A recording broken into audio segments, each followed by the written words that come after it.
My name is Lauren Casella, and we're really happy you're joining this conversation for Catholic School Principals and the Law, a panel discussion of best practices.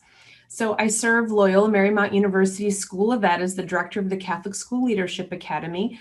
And in our Catholic school formation and prep programs, we're so fortunate to have our distinguished professor, Sister Angie Shaughnessy, who's a legal expert in all things Catholic school and the law. She's a mentor and an expert to all of us here at LMU. And each of us on this call today as students and colleagues to Sister Angie, we're grateful to her leadership in this area, and especially of the Law Symposium. So joining me today, we have veteran Catholic school principals who will share their leadership experiences through a legal lens in working with three key stakeholder groups: faculty and staff, students, and also parents.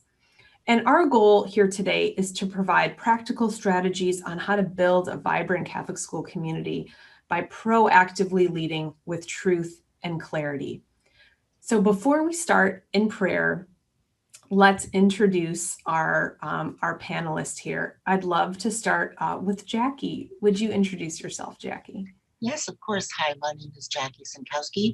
I'm the principal at Ramona Convent Secondary School in Alhambra, California.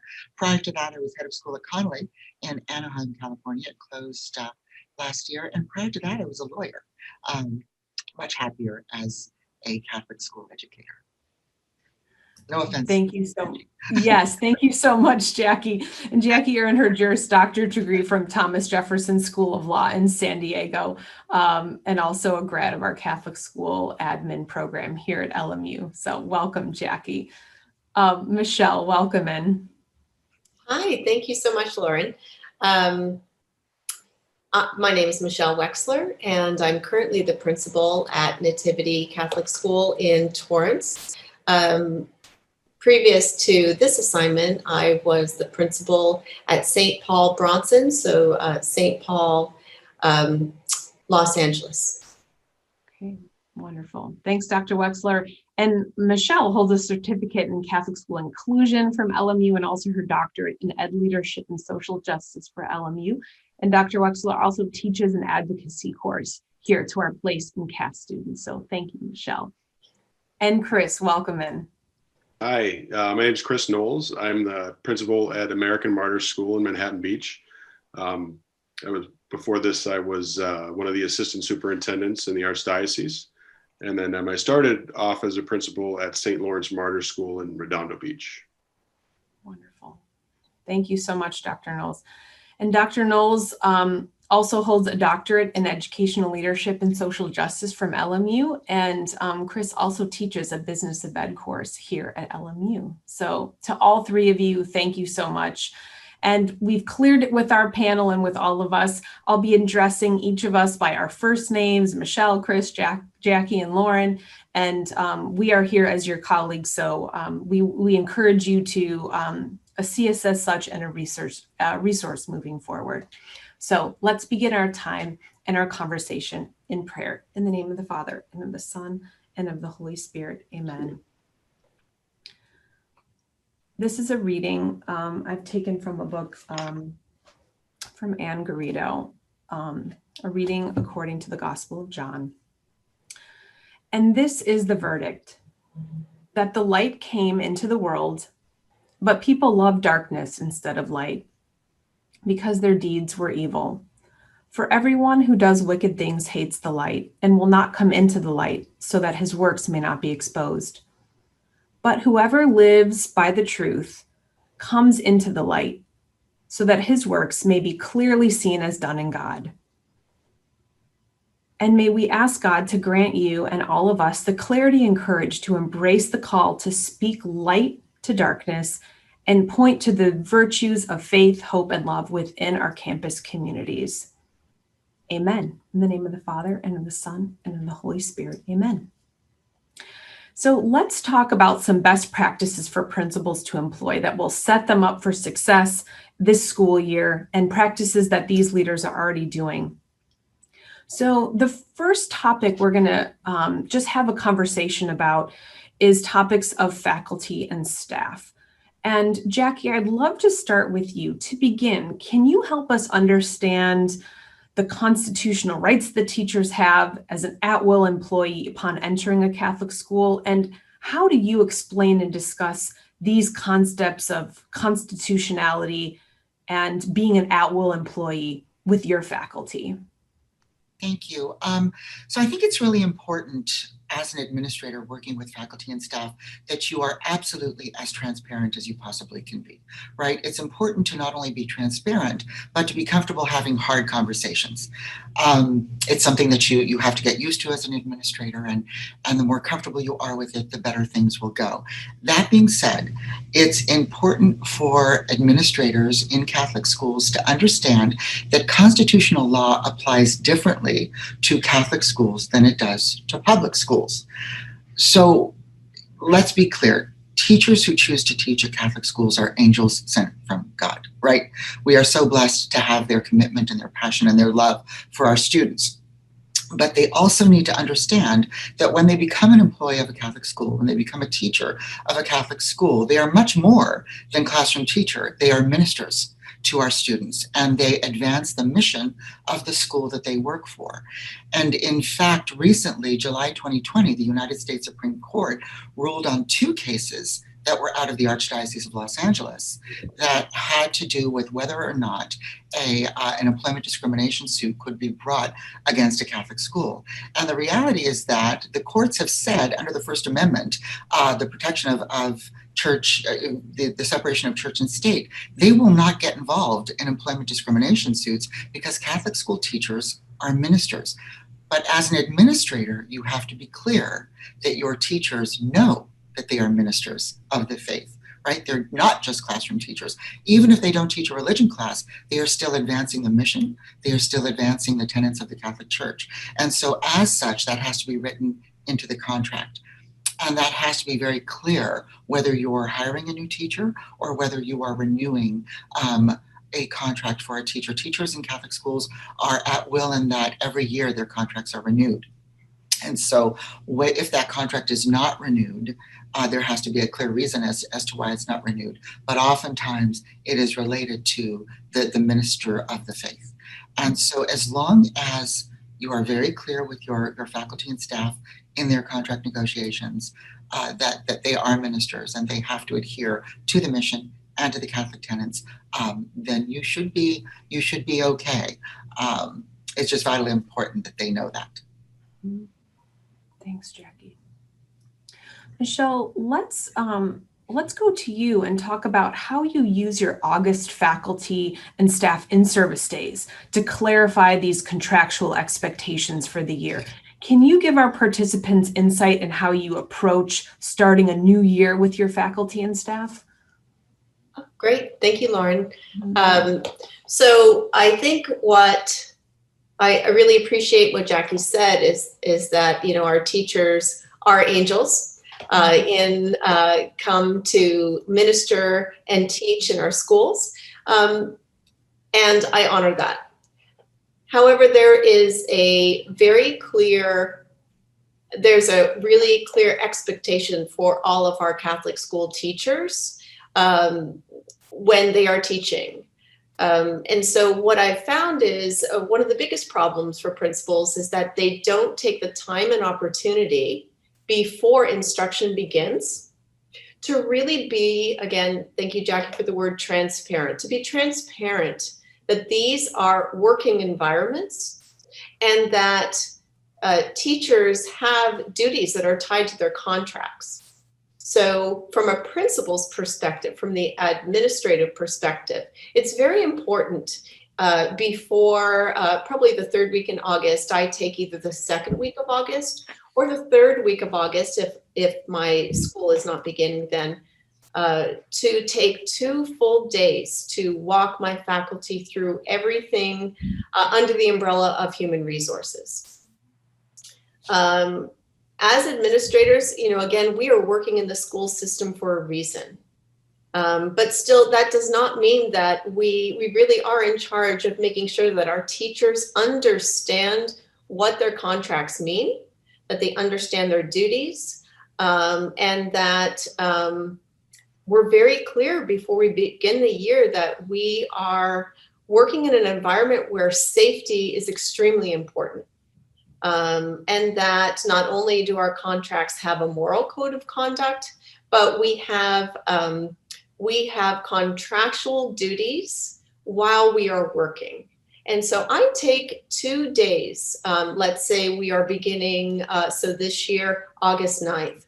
I take as a principal 2 days to walk my faculty through on a Monday, all of the paperwork. So that would be something as detailed as that child abuse form that has to be signed. I make sure in those first 2 days that I have walked everyone through the expectations that of what they are called to do beginning first day of school. That's everything from making sure, you want to describe to them even small pieces of information like, this is what yard duty looks like. These are your responsibilities. We can't have, I'm just giving you an example, you can't be walking around with a cell phone and texting. You are on duty and this is what duty looks like. So taking those first 2 days to in-service everyone, even our veteran teachers. So where I feel I receive the most questions from my fellow principals is, hey, Michelle, I have a problem with a faculty member who's been with me for 5 years, and I thought they understood what I mean by communication with me as the administrator. I urge everyone to take those first 2 days to get everybody on board, whether it's lesson plans or understanding what yard duty is about.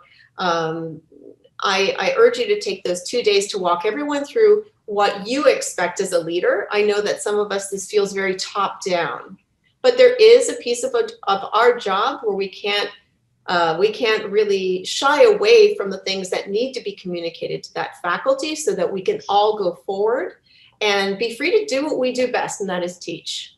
So. Thank you, Michelle. And Chris, I wanted to ask you about a preventative sort of legal strategy that you use to set up expectations up front with faculty and staff, and actually setting up your calendar prior to the school year to meeting with teachers. Can you share a bit more about the importance of this strategy and how you use this as a principal? Sure. Kind of like Michelle mentioned, one of the big responsibilities of our teachers is that professional responsibility to be the best educators we can be of the kids at our schools. And legally, we have an obligation to support them in that role and to document their progress and document issues that we need to see improve. So I think it's important to build a culture in your school of just open classrooms and a comfort and an ease teachers should be feeling when an administrator walks into the room. We are not there to criticize or to ding. We're there to support. Also, they should be comfortable with their peers coming into the classroom. So I think you can set that up at the beginning of the year by building a schedule that has time built in for walkthroughs, for peer observations, for team meetings of 5th grade level, 6th grade level, certain subject areas, just so that there's just that culture of open doors, collaboration, and supporting each other, learning from each other, just really getting into being a professional learning community. And I think it's important for us as administrators to remember that the point of teacher supervision, the main goal and essence of it should be to help our teachers improve and to grow professionally. And we want to document that and celebrate it. But on the other hand, if we don't see that improvement going on, like Jackie mentioned earlier, that if you don't renew a teacher's contract, there needs to be a reason behind that, and it needs to be documented. So there's that element as well, just carefully documenting all the work that you're doing with teachers throughout the year. And hopefully it's a celebration when you get to the end, and you can show the teachers how much they've grown and all the strategies they've learned and other teachers they've helped. And if, unfortunately, if it's not, then you do have documentation of all the efforts we've made to help the teacher grow. And if it just didn't work out, then we, move on. Mm-hmm. Thank you for that. And each of you, in speaking with you prior to our conversation today, mentioned that for each of us as principals and as, employees of either our parish or our university, working with our pastors, with our department chairs, we too feel a sense of freedom and creativity within the bounds of our contract, that we know what's expected of us.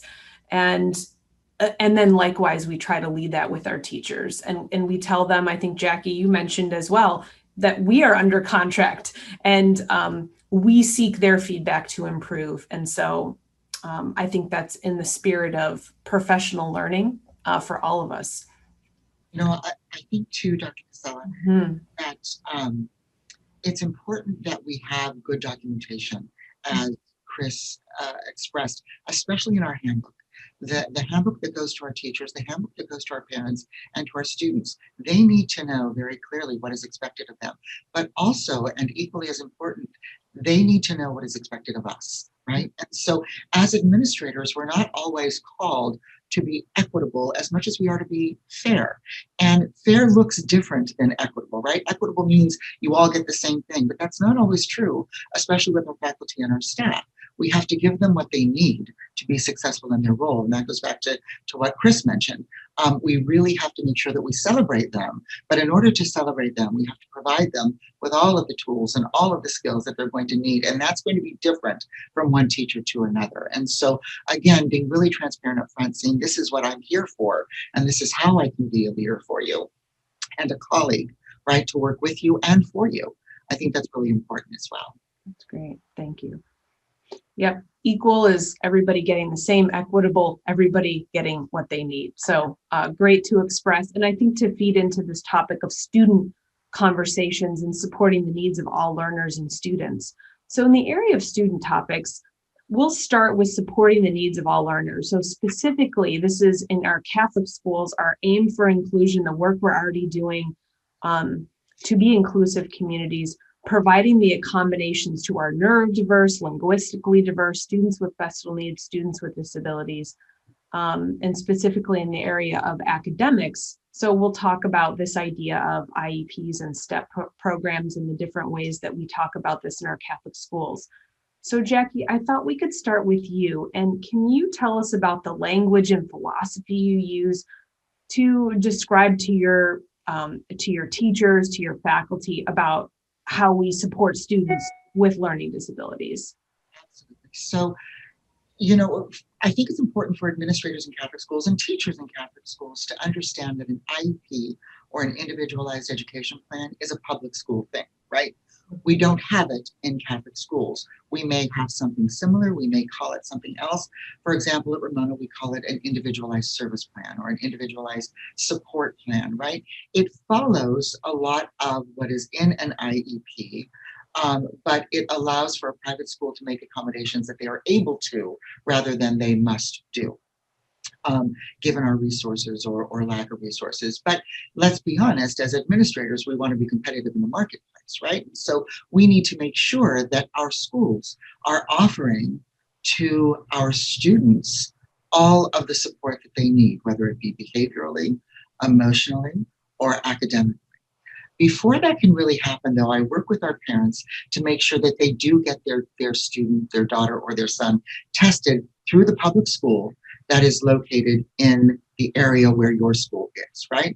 So I'm in Alhambra, so the Alhambra Unified School District would test our students. I can't just give accommodations to a student because mom wants me to, right? Or a student says, I need extra time, can I have it? Not without some sort of documentation.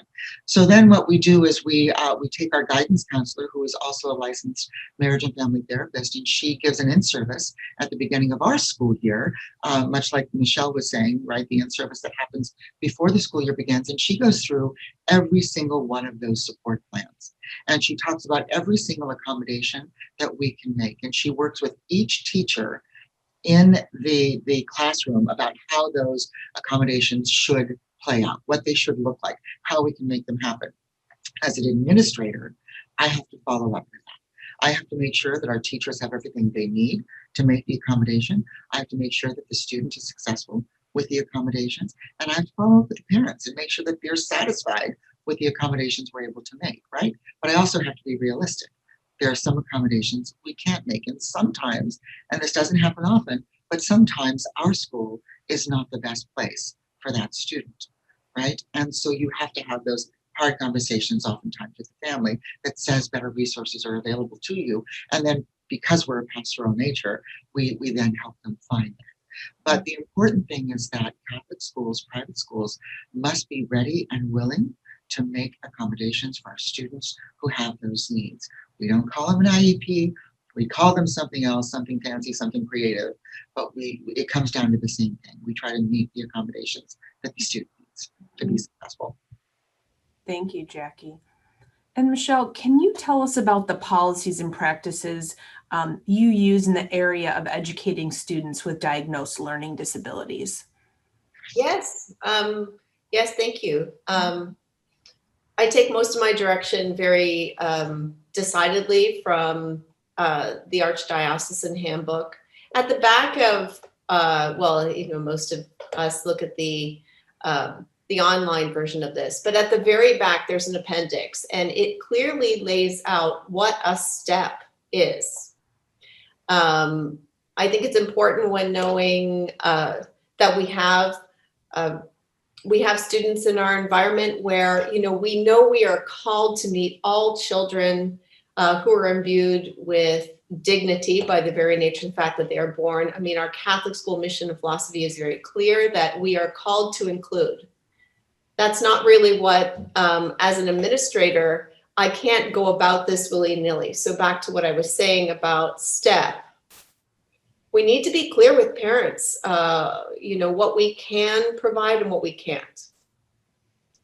And how I look at including my learners in the classroom is this. I want to meet all the children developmentally where they need to be met, but I can't adapt or adopt a public school offer of FAPE, which an IEP is a free and appropriate public education document linked to services.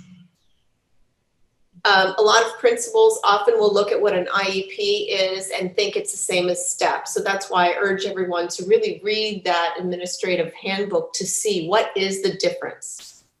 And that in our Catholic schools, when you have a child, medical accommodations are easier. And in the Catholic schools, we don't really think of them as accommodations. They are minor adjustments. So that's the legal piece, is that we can talk in the space about making accommodations, but on paper, we can only make minor adjustments. And that's where a lot of our leaders, kind of fall into trouble. But not to get too far off course is the medical accommodations. Let's think about someone who has diabetes, a type 1 diabetic, where a younger child might need a plan where several times during the day they go to check their blood sugar, or if they have a pump, they go to the office to make sure that everything is, that child is, at their best to be in the learning environment. That's very different from someone who has or needs a behavior plan. So as an administrator, how do I approach all of these? Jackie said it best, is we approach it on an individualized basis, but very careful that if we have kids where we go beyond needing minor adjustments in the classroom, that it might not be the right environment for them. Thank you, Michelle. And Chris, to follow up on this with either the student conduct that was mentioned or serving students with special needs, what advice do you have for principals who want to prevent legal conflicts surrounding either IEP issues or student conduct issues? Yeah, I think, Jackie and Michelle both mentioned, the difference between what we offer and what's given at a public school. I think that's important to know off the bat. But then another element that I think is crucial to communicate to teachers is just the notion of confidentiality in dealing with our students, our families, our parents, whether it be academics, the STEP plan, what kind of accommodations are being given to students, discipline, behavior, disciplinary action, all of these things deserves some confidentiality. Mhm. Teachers should be aware that they should only be discussing student issues with other teachers who supervise that student along with them, or administration. It's not something to be talked about nonchalantly in public or with people that really are not involved with that student directly. It's also, it's in the contract. If you look at the teacher contract under causes for termination, it's right there: unauthorized disclosure of confidential information. So teachers should have a really clear understanding of the importance of confidentiality and their role in maintaining it. Mhm.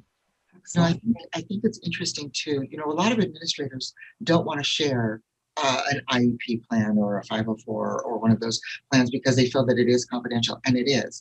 But it can be shared with any teacher or aide or specialist in the school that is working with that student. And it really does behoove an administrator to make sure that those teachers have access to that information so that we can provide the accommodation, if possible, to that student. The confidentiality, as Chris pointed out, is very important, but it can be disseminated to people who need to know. Yeah, I think that's an excellent point of letting people know what the kids need and how we can best serve them. And those are very productive conversations, and probably should take place at the beginning of the year. When we're coming back, and like Michelle said, those 2 days of going over everything. Put some time in those meetings for those teams of teachers that teach those same students to talk about. Look at the accommodations, look at what the kids need, and discuss how can we best serve them and help them. And coming off of COVID, right, we're going to see a lot more student needs. We're going to be in a year or 2 or 3 of recovery. And so it's really important as administrators to be able to sort of have some sort of foresight into what our students might need and determine whether or not those accommodations can be made, whether it's social, emotionally, or academic. Mm-hmm. I just want to add one. So thank you. This brought to my mind something very important, and we don't have a lot of time to cover it here. So I'm encouraging anyone who has questions to reach out, of course. One of the things that's not really known because we're not public schools is that, yes, we can use an educational therapist can write up the same type of report as an IEP. The team at the public school, right? They look into different areas of support for a child. Educational therapist, report does too. However, for our Catholic schools, this is not commonly known. They can't be in the CUME file. So again, we don't have time to really go into this, but this is where a lot of principals run into problems is, say, for example, you can't meet or a parent does not want to continue at your Catholic school. There are serious repercussions for including those documents that are not generated from your school in a CUME file or a transcript that goes on to another school. And so, but just back to the little bit more of a lighter note. Whenever I have, even though I've been, especially when it comes to kids who have different need, this is an area that is close to my heart. But there are situations, individual cases where I, for the sake of just running things by Department of Catholic Schools to make sure I'm on the right track, I will call my supervisor and then Dr. Elizabeth Gregg at the Archdiocese is in charge of inclusion, and Marina in the legal department. They are well versed in these areas of if you have a situation where you're having a problem navigating it at your school site, please reach out.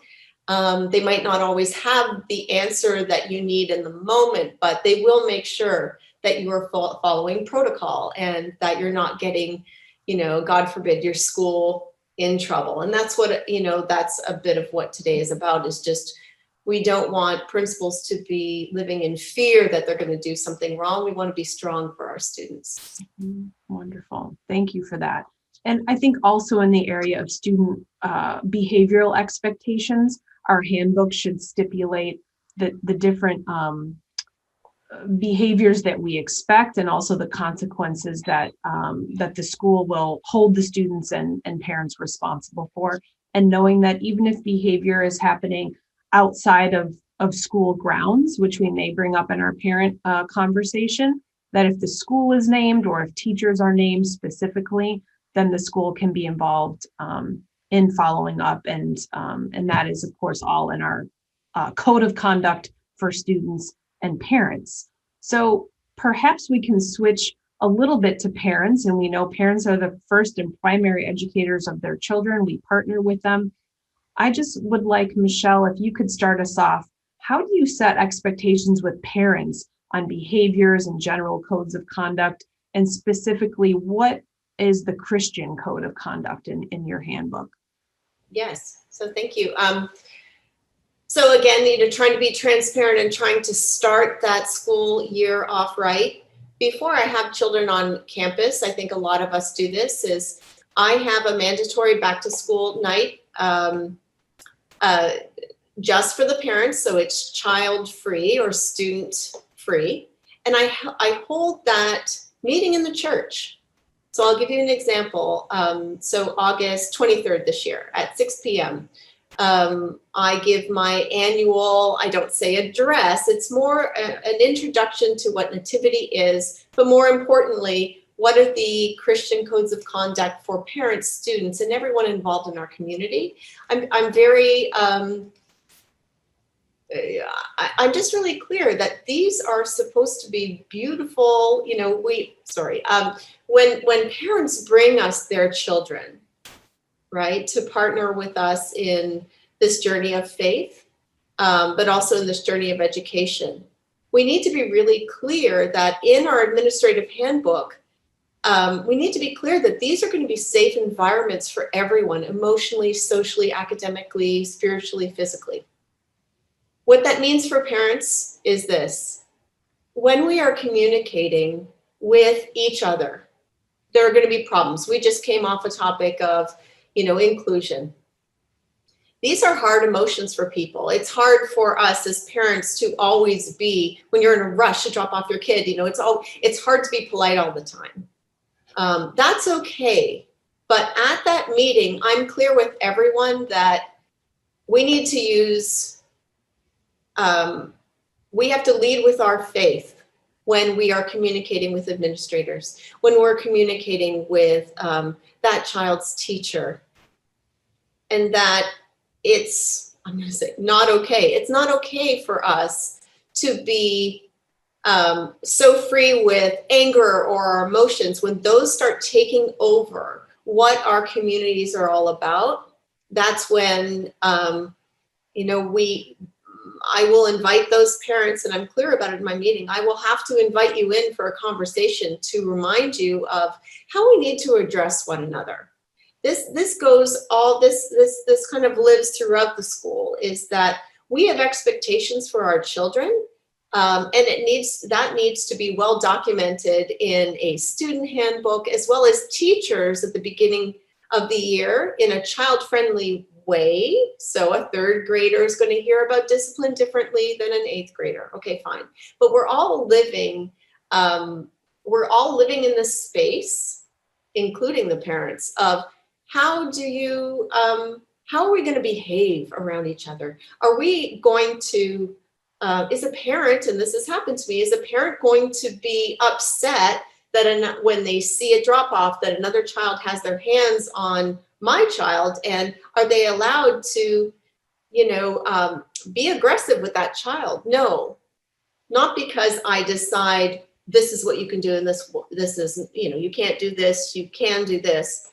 I really refer back to that Christian code of conduct. We are here. This is a living institution where we're Christ-centered. And what does that mean when you're a parent? And it means exactly what we're told in our administrative handbook, is that we agree. So it's a bit of a contract. We agree when we're coming to the school that we will behave in this way. We will greet people this way. We will be patient. We will not be angry when that's our first emotion that comes up. So thank you, Michelle, for that. And Chris, another really important topic to be sensitive to are conversations and topics about custody issues. What's important for principals to keep in mind in this area? Yeah, unfortunately, it's so common these days, and every principal is going to have to deal with it at one time or another. I think the most important thing to understand is that, anytime a parent comes to you with custody concerns or visitation concerns or anything like that, you can't take anything besides a custody order from the court as your guiding document. A lot of times parents are, it's a stressful time for them, and they'll try to advocate for themselves or their rights as a parent. But unfortunately, anything beyond the custody order from the court, you should not be taken into consideration when making decisions about those kids. It's kind of important to understand the difference between a custodial parent and a non-custodial parent. Does the non-custodial parent have visiting rights or not?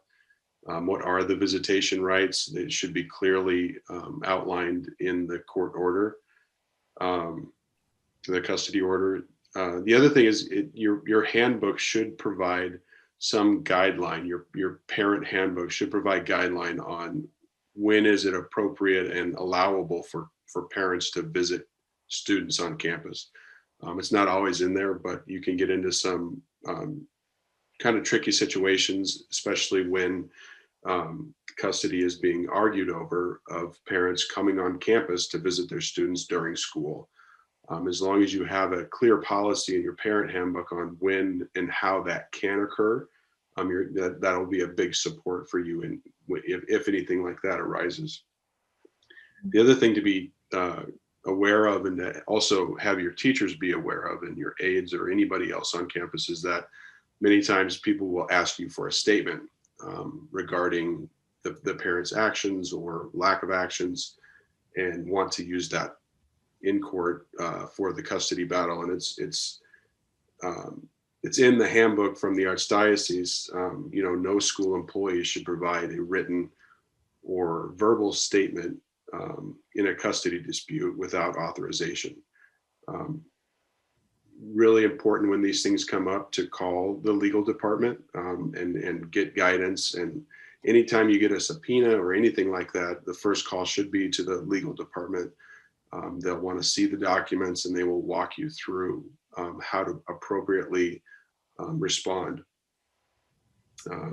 So yeah, I think it's these issues can be confusing and concerning, but know that the legal department is there to support you, and just make sure that you're following the custody order and not any other kind of information that you're being given. Thank you for that, Chris. And good advice that Chris has given to me is that our focus is on the children, their safety, and not to take sides, regardless of what I might know about the situation, to just foster an inclusive community and to be sure to use those documents to guide my work. So thank you for that, Chris. In the essence of time, we have time for like a final word from each of our panelists. If you can think about any other sort of best practice or thoughts you'd like to share about leading effectively within the bounds of the law, we'd love to hear final thoughts. And Jackie, we'll start with you. So I've said this a lot: transparency, right? I think it's really important to have clear expectations of your faculty, your staff, your students, their families. As much as you can put in writing is terribly, terribly important. Realizing, of course, that life is going to happen outside of what is written.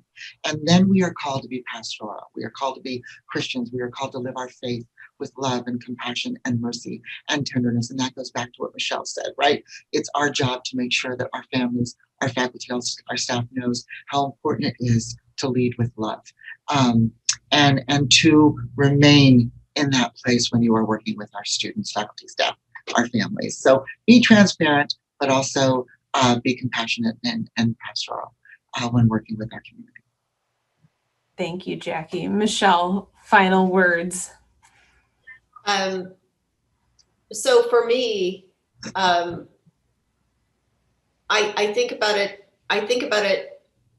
in this way. The things that as an administrator, it might make me nervous to maybe delve into with my faculty. So yes, I understand that a lot of us are not trained deeply in human resources, for example. But in order for the children and our faculties to grow and thrive, it's important for us to get into those uncomfortable areas and either seek advice or just be clear. So I really appreciate what Jackie said is, writing things down, document, not from a perspective of being, leading in fear, right? Top down, etc. I mean, that's not the purpose of documenting. Chris said this very well too, is we want to create cyclical environments of learning with our staff, with ourselves, with our students. And in order to do that, it's important that we do the hard work first. And whether it's being clear with expectations of students or parents or our faculty and staff, that hard work that you put into doing that, you're free creatively, spiritually, academically to really have the best year you can. I think about it as, I play piano, so I think about it as I love getting into that juicy part of a song, but unless my scales are up to par, unless I do those hard technical pieces, I can't really play the way I want to play. So sorry for the music analogy, but for me, that keeps me focused on what I need to do as a leader of, this institution. Mm-hmm. Thank you, Michelle and Chris. Yeah, I think as principals, we're called to wear so many different hats. I mean, most of us are principals because we were good teachers and took on some leadership roles and kind of gradually moved into this leadership position. It's okay to ask for help, whether it be about finance, about legal issues. Reach out to the people that are there to support us. And then, use the handbook is a much friendlier beast than it used to be. The search actually works. You can actually find things pretty easily. So a lot of work was put into that administrative handbook, and there's a lot of important information in there. So don't be afraid to go to the handbook and look things up as you're making these decisions and as you're dealing with issues that arise, and don't be afraid to reach out to the legal department, especially when legal issues do arise, and they're there to support you, and they do a really good job of it. Mm-hmm. Thank you so much. And I'll add good advice that I received is to have a witness in hard conversations. So have a witness with you. It's good practice.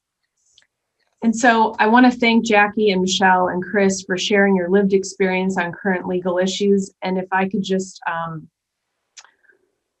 we'll just kind of go back to this prayer. May God grant you clarity and courage to embrace the call to speak light to darkness and to point to the virtues of faith, hope, and love within your campus community. Amen. All of our blessings, and thank you so much for joining us.